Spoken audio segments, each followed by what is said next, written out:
Ako si Rinaldo Cubo, na taga Lasip, Calasiao, Pangasinan. 66 years old.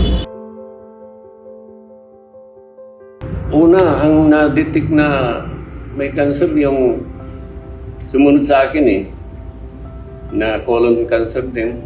Na-operan din yun. Hindi nagpakimo. Nagpakimo 2 beses. Kung hindi ako nagkakamali, 2 beses o 1 beses lang. Kasi kinausap ko pa siya na ituloy mo yung chemo mo, sabi ko. Pero wala pa akong ano noon. Di pa ako titig na cancer din. Tuloy mo, sabi ko.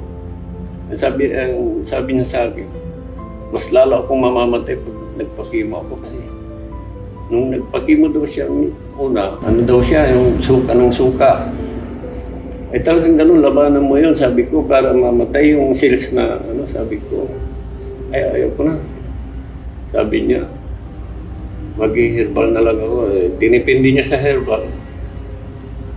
Ayun, hindi nagtagal. Wala, namatay siya.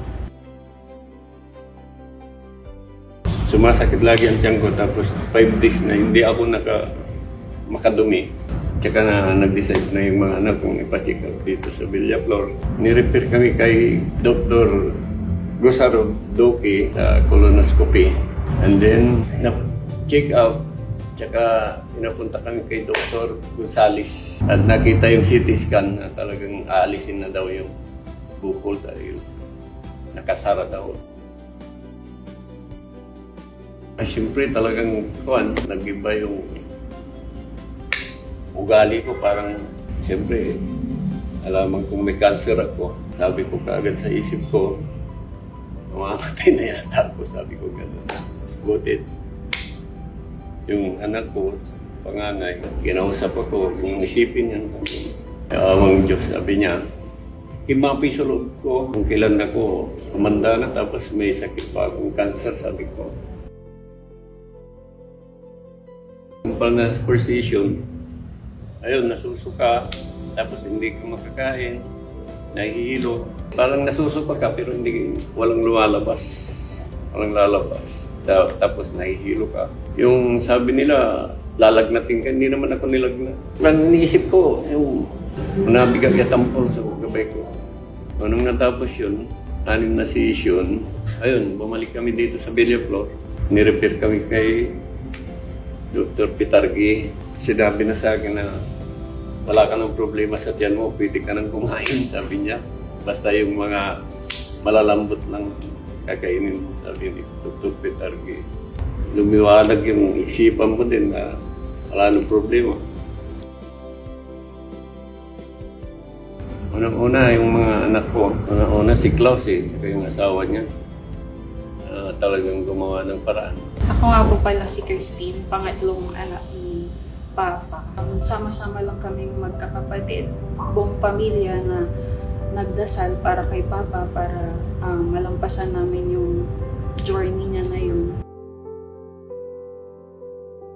Huwag kayong matakot na magpa-check up para malaman nyo kung ano yung sakit nyo. Kasi pag hindi ka magpa-check up, hindi malalaman ang sakit mo. Ayun, wala na. Talagang down na yung buhay mo, ganun. Ayun, yung mga nakasabay kong mga nagkikimo nun, talagang matatapang din nagkikwentuhan din kami, naghihilira-hilira kami. Dasal lang, sabi ko, lakas lang ng loob. Tibayan mo ang loob mo. Huwag kang makalimot sa Diyos, yun ang importante.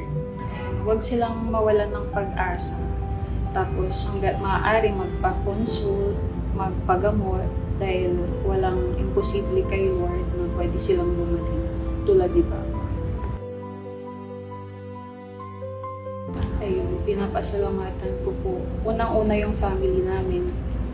Kay Lord, syempre, yung buong family namin kasi hindi kami iniwan hanggang sa matapos yung pagpapagamot ni Papa. Sa lahat ng doctors dito sa Villaflor and nurses po. Ayun, nagpapasalamat ako sa sa management ng Villaflor kasi nabigyan kami ng SIPA kits ayun, ang laki ng tulong sa amin yun, yung discount namin. Talagang napakalaki, kaya papasalamat ako sa Villaflor Hospital. Sa nag-opera sa akin, si Dr. Villaflor, Dr. Fernandez, Dr. Rapacon. Doon nagpapasalamat ako ng maraming salamat sa kanila. Yung mga anak ko, tsaka yung mga relative, yung mga pinsan ko, relatives namin, mga relatives ng asawa ko, mga kapatid niya, talagang laki ng tulong nila din sa amin. Tsaka yung mga ibang, hindi ko nababanggitin yung mga taong tumulong din sa akin.